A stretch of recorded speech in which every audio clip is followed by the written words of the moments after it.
Gas एक और interesting बात करते हैं। एक न्यूज़ है, आप गूगल मार सकते हैं कि टॉप 1% अर्नर्स ऑफ अमेरिका, जो ये नंबर आता है अराउंड 700 के करीब आता है, 725 के ऐसे 750 के करीब आता है। कैलिफोर्निया का अराउंड 900 के है, अलाबामा वगैरह का अबाउट 300-400 के बीच में है, 350 के बराबर के करीब है। They are the top 1% earners in that state. ठीक है ना, 50 स्टेट्स हैं, अलग अलग वहाँ पे पॉपुलेशंस हैं। तो जो एवरेज जो आ रहा है सारे कंट्री का, वो आ रहा है 750 के। अब आई नो मैनी फ्रेंड्स जिनका फिर ऐसे होता है 750, I am among the top 1% of this country, I am among the top 1% of this country. ठीक है ना, तो उनको लगता है कि भाई ये तो कोई बहुत बड़ी चीज़ हो गई। ये मेरा CSF का पार्ट है जिसमें मैं आपको ये समझाने की कोशिश करता हूँ कि इस कंट्री में ना एक गुर्बत की ज़िंदगी होने वाली है, एक मिडिल माइनस लाइफस्टाइल होने वाला है आपका। मिडिल माइनस लाइफस्टाइल का मतलब है कि आप मिडिल क्लास हैं, आपके पास अच्छी गाड़ी, अच्छा घर होगा, लेकिन आपको काम वाली बाई नहीं मिलेगी। काम आपको ही करना पड़ेगा। ठीक है, काम आपको ही करना पड़ेगा। तो ये ठीक है ना, सारे ये मेरी यही थ्योरी है ना, मैं जिस कह रहा हूँ। मेरी आई थिंक मुझे इस कंट्री से जो एक दो प्रॉब्लम्स हैं, जो मतलब मेन यही प्रॉब्लम्स हैं, राइट, कि अदरवाइज तो सब कुछ मिल जाता है। मर्सिडीज भी मिल जाती है। अभी देखो मर्सिडीज में बैठे हुए हैं, कोई मर्सिडीज मिलना भी कोई बड़ी बात नहीं। मर्सिडीज भी नहीं मिली इस कंट्री में आके, तो फिर क्या मिला? Mercedes is nothing in this country. ये कोई भी ले सकता है, $2500 जो कमा रहा है वो भी ले सकता है, और 5-6 साल पुरानी मर्सिडीज ले ले, कोई भी ले सकता है। मैं कैसे मर्सिडीज कैसे लेनी इस कंट्री के अंदर आते सारी with in a few months मैं आपको बताऊंगा कैसे लेनी है। स्मार्ट करो, मेरे CSF को फॉलो करोगे तो आपको पता चल जाएगा मर्सिडीज कैसे फर्स्ट 6 मंथ्स में लें, कैसे BMW लें, आपके इनकम लेवल क्या होना चाहिए, आपको कैसे लेनी है, आपको कैसे मतलब कि डाउन पेमेंट, ये सब चीज़ों की कैलकुलेशंस कैसे करनी है, ताकि आप जल्दी जल्दी मर्सिडीज लें। क्योंकि ये कंट्री इंडिया के अंदर बड़ी चीज़ें हैं। जब आप इंडिया से निकलते हो, आप ये सोच के निकलते हो मर्सिडीज लूँगा मैं, BMW लूँगा। अगर आपने मर्सिडीज भी नहीं ली, फिर आपने क्या लिया इस कंट्री में आके? अगर आपने टोयोटा करोला ही चलाई, अगर आपने टोयोटा कैमरी चलाई इस कंट्री में आके, अगर आपने होंडा अकॉर्ड ही चलाई, अगर आपने टेस्ला नहीं चलाई, तो फिर आपने इस कंट्री में किया क्या है? अभी तक आपने किया क्या है? इसका मतलब ये है कि आपके फाइनेंस के फंडे यहाँ पे बिल्कुल गोल हैं। आपको कुछ नहीं पता आप क्या कमा रहे हो, कितना आगे कमाओगे, राइट? तो इसलिए आपको वो तो ले लेनी है। एनीवे होगी मर्सिडीज की बात। अब अगली बात कर लेते हैं, ठीक है? ये टॉप 1% अर्नर जो है ना, देखिए इसमें 700K के करीब जो भी बन रहा है, 750K, इसमें आप लगाइए टैक्स। आप जाइए, एक वेबसाइट है ADP पेरोल कैलकुलेटर। ठीक है, ADP, A as in apple, D as in dog, P as in Peter, ADP payroll calculator, उसमें जाइए, या gusto, GUSTO, gusto payroll calculator में जाइए। वेबसाइट्स आई है, कोई ऐसा नहीं है कि इंडिया में ही, अमेरिका में ही है, ये इंडिया में भी खुलेंगी। वहाँ जाके अब इसमें डालिए भी मैं यहाँ रहता हूँ कैलिफोर्निया, और मेरी 750K मेरी सैलरी है। ठीक है ना, मेरी 750K सैलरी है। फिर देखो क्या होता है। आप देखेंगे कट कटा के आपके हाथ में ज़्यादा 400-450 के आएगा। मैं सॉरी, मेरा नंबर याद है, आई विश मैं कंप्यूटर सामने बैठा था, आपके सामने एग्जैक्ट नंबर डालता, लेकिन 400-450K के करीब आएगा। 750 के ऊपर जो आप अर्न करेंगे, लेट्स से आपने 250K अर्न किया, वो मुझे पक्का पता है आपका उसमें से 53% कट हो जाएगा अगर आप कैलिफोर्निया में रहते हो। यानी कि 250K के राइज के बाद आपकी जो सैलरी 125 ही राइज होगी। अब ये 750K के अंदर जब हो गया, 350K 400K के करीब आ गया आपके हाथ में, मैं आपको बताने वाला हूँ मैं इसे क्यों मिडिल माइनस बोल रहा हूँ। ये 1% जो है, ये 1% भी काम सारा खुद करते हैं। टॉप 1% अर्नर जो है, जो ब्रैकेट में आ रहा है, वो भी काम सारा खुद ही कर रहे हैं। ठीक है ना, जिसकी जो 750K कमा रहा है वो भी सारा काम खुद कर रहा है। देखिए टॉप 1% में तो और भी लोग होंगे जिन्होंने और भी अर्न कर रहे हैं, मैं उसकी बात नहीं कर रहा। मैं बात करूँ 750K के करीब कमा रहे हैं। मतलब आप 1% अर्नर की ब्रैकेट में अभी भी नए रीच हुए हो, और आप देखोगे काम सारा खुद करना पड़ेगा। क्योंकि जो बर्तनों वाली है वो अपना पैसा चार्ज करेगी, ये अपना सफाई वाली करेगी, ये सब करेगी, और आपने सारी ज़िंदगी यहाँ पे 300K में काम किया होगा, आप 700K की रेंज में पहुँच गए हो, तो आपको आदत भी पड़ जाती है।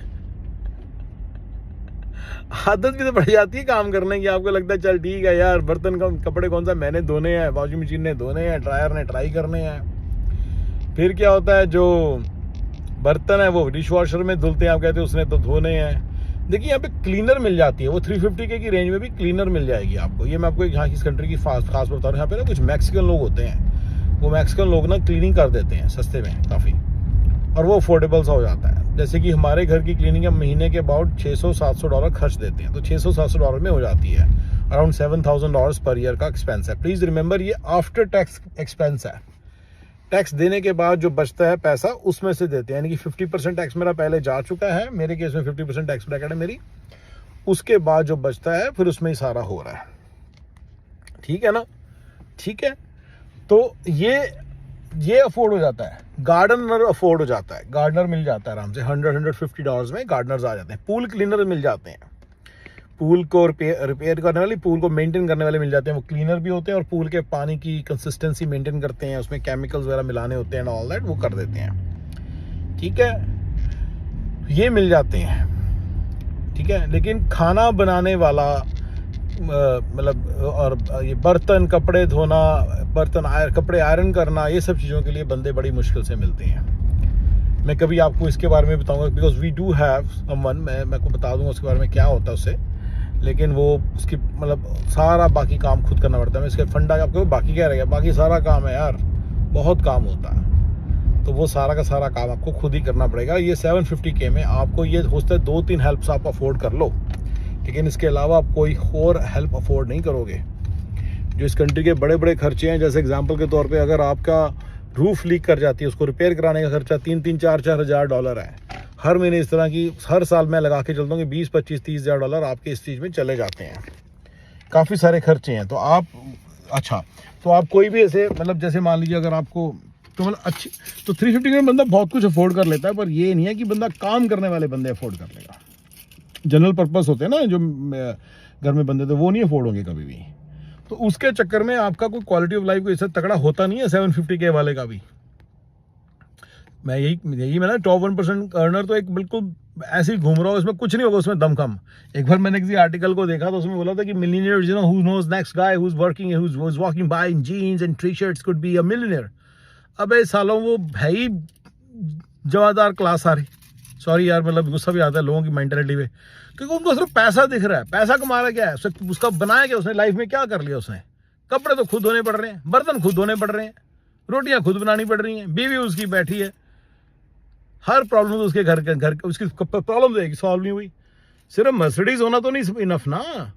मर्सिडीज तो $2500 वाला भी ले सकता है, मैं आपको साफ बता रहा हूँ। ऑडी भी ले सकता है। मेरे पास ऑडी थी जब मैं $1800 महीना का कमाता था, थोड़ी पुरानी थी, 7-8 साल पुरानी थी, पर थी। तो ऑडी तो हर कोई ले सकता है। तो आपने किया तो $2500 महीना चलो बहुत ही थोड़ा है। नो, जो मैं नंबर बताता हूँ 110K 100K पर हेड, 80K पर हेड आप बनाता हूँ, या 150K तक जब बंदा पहुंच जाता है, तो बंदा 150 के बाद उसकी लाइफ में कोई खास चेंज नहीं आता, वही चैलेंजेस वैसे के वैसे ही रहते हैं। थोड़ा बहुत फर्क आने लग जाता है। 100K वाला 120 वाला घर के बर्तन खुद मारता है, सारा कुछ खुद करता है, गार्डन के जाके तो बूटे तो लगाने तो वो भी लगा लेता है, थोड़े घास रेतनी होती है वो कर देता है, घास काट लेता है अपने आप ही। जो 350K वाला है घास बाहर कटवा लेता है, बस। पूल क्लीनिंग खुद कर लेता है, वो पूल क्लीनर आप कर लेता है, वो खुद किसी से बाहर से करवा लेता है, क्लीनिंग खुद कर लेता है बंदा। इतने पैसे लगते हैं। आपने पता नहीं कितना नोट किया, 1500 से $2000 का खर्चा पड़ गया मुझे। मैं जब $600-700 दे रहा हूँ, मेरा वो $600-700 नहीं है, मेरी ग्रॉस सैलरी का ऑलमोस्ट वो $2000 बनती है। टैक्स काटने के बाद जो पैसे बचते हैं उसमें से देता हूँ। ये अमेरिका का कॉन्सेप्ट है, जो समझ लो, टैक्स देना पड़ता है यहाँ। तो $2000 मेरी ग्रॉस सैलरी, $24,000 मेरे साल के सिर्फ क्लीनिंग करवाने के हैं। अब सोचो, अब मेरा मन भी कई बार करता है छोड़ो यार, अपने भी कर लेंगे, बच्चे बीवी मिलके सारे प्यार से काम करते करते करेंगे, ऐसे सोचते हैं हम कई बारी। बहुत सारे लोग ऐसे ही सोचते हैं। कहते कार वॉशिंग तो हमें मज़ा आता है। अच्छा, एक बात बताऊँ आपको, मैंने एक बार एक पढ़ा था कहीं पे, आप ना माधुरी दीक्षित की एक इंटरव्यू उसको ढूंढिएगा, मिलेगी आपको कभी ना कभी। माधुरी दीक्षित बता रही है कि हम जब उसकी अमेरिका में शादी हुई ना, आपको पता होगा, नेने करके डेनवर में, भाई वो बता रही है कि कुछ बता रही थी उसकी, हम कि लोग मुझे देखने आते थे, लोग मेरे घर के पास से निकलते थे, कहते माधुरी दीक्षित का घर है, माधुरी का घर है। कहती उसे कुछ मुंह से निकल गया, कहती हम कार वॉश कर रहे थे ऐसे हम लोग सारी फैमिली बाहर खड़ी कार वॉश कर रही थी, और लोग पासिंग बाय। आपने नोट किया, ये खुद ही बता रही है बेचारी, देखो कार वॉश कर रही है, घर की गाड़ी धो रही है। साला नौकर होते हैं इंडिया के अंदर तो जो करते हैं काम ये। आप क्या करेंगे? जो अगर नहीं भी खुद करानी तो बाहर लेके जाओ, 2 मिनट में हो जाती है। यहाँ पे कार वॉश अच्छी, जो हैंड कार वॉश है ना, बड़ी महंगी है। $100-150 है पूरी गाड़ी का। अगर मुझे सारी वो करानी ना डिटेलिंग, $1000 $700 ऐसे खर्चे हैं। तभी तो फिर बंदा खुद कर लेता है। 150 के वाला खुद कर लेता है, 350 के वाला जो 350-400 के जिसके कटकटा के आ रहे हैं वो बाहर करवा लेता है। वो कहता है जी मैं बड़ा अमीर बन गया। प्रॉब्लम कोई सॉल्व नहीं हुई लाइफ की, थोड़ा सा टाइम उसका बच गया जिसमें कुछ नहीं कुछ करता। 150 के वाला भी। तो इसलिए मेरा ये मानना है कि जब आप 1% अर्नर में हो जाते हो तो आपकी कोई प्रॉब्लम सॉल्व नहीं होती है लाइफ की। आप वैसे ही मरते रहते हो, नौकरों की तरह लगे रहते हो। घर के पर्दे धोने सब खुद उतारो, खुद धो। घर के पर्दे लगाने खुद लगाओ, वो 20-20 हज़ार 25-25 हज़ार का खर्चा है। लैंडस्केपिंग करनी है खुद करनी पड़ती है। पर गार्डनर आएगा, गार्डन की ट्रिमिंग कर जाएगा, घास काट के चला जाएगा, लैंडस्केपिंग नहीं करेगा। नहीं नए पौधे लगा देगा एक आधे, ज्यादा काम नहीं करेगा वो। अगर आपको लैंडस्केपिंग बनानी तो 1.5-2 लाख रुपए का खर्चा है। मैं आपको कभी अपने घर का गार्डन दिखाऊंगा और आपको बताऊंगा कि कितना खर्चा है इसका, आप मुझे गैस करिएगा। 1.5-2 लाख खर्चा है उसको सेट करना, उसके अंदर बुशेस लगाना, उसके अंदर मल्च डालना। 1.5 सिर्फ मल्च डलवानी हो तो $2,000 का खर्चा है सिर्फ लेबर का। मल्च की जो प्राइस है अलग, राइट। तो इस तरह के खर्चे हैं। तो 350 के अंदर कोई ऐसा नहीं कि लाइफ की कोई बड़ी प्रॉब्लम सॉल्व हो जाती है, क्योंकि जो भी आपने सॉल्व करानी उसके लिए आपको बंदे चाहिए। जब बंदे चाहिए होते हैं और जो चीज़ों के लिए बंदे नहीं चाहिए वो ऑटोमेटेड सी हैं, वो मशीनें बनी हुई हैं, गाड़ियां हैं, ये है वो है, वो फिर इतने ठीक है कि वो 150 के वाला भी अफोर्ड कर लेता है। तो आपकी कोई खास प्रॉब्लम सॉल्व होती नहीं है लाइफ की। आपको मेरा पैसा है, मेरा पैसा चुतड़ो, सॉरी, अपनी जेब में डाल के बैठे रहो, उससे क्या फायदा आपको बताओ। और वो पैसा भी ग्रो नहीं करता, पैसे से भी कुछ नहीं आता, तो खुद लगना पड़ेगा। आप रेस्टोरेंट भी लोगे, आपको खुद लगना पड़ेगा सारी चीज़ें। तो पैसा है बस थोड़ा बहुत, कभी उसको उड़ा लो थोड़ा बहुत। उड़ाने के लिए यहाँ पे आप जाओगे, वही वाली बात है। ऐसा कुछ कोई खास क्वालिटी ऑफ लाइफ इंप्रूव नहीं होता। आप बड़ी गाड़ी ले लो, बस बेस्ट गाड़ी ले लो। अगर इसने किसी ने बेस्ट गाड़ी भी नहीं ली, अगर उसने फरारी भी नहीं ली, फिर वो क्या है, क्योंकि इस कंट्री की ये प्रॉब्लम तो आपकी 2 मिनट में सॉल्व हो जाएगी। तो आते सारी सॉल्व हो सकती है जो मेरा, अगर आप CS से फॉलो करोगे।